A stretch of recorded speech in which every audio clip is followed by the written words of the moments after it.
Bang, may gasoline station. Ito ang sitwasyon. Pwede tumawid. Pwede makakarata ito pagbabait ka.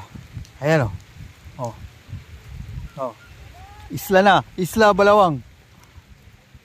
Ito ang ano ngayon. Pandito. Malalim ang tubig.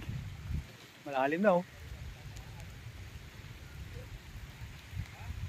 Ay mga tao.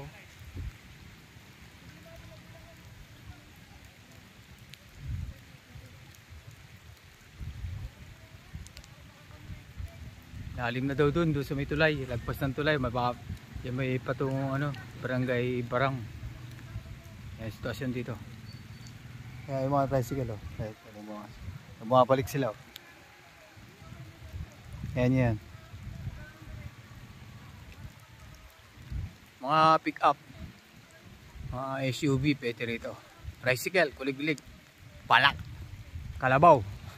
Ayun. Baka pwedeng tumawid dito. Kaya nila ito, pati tao, kaya ba ito? Wala pa naman hanggang tuhod eh.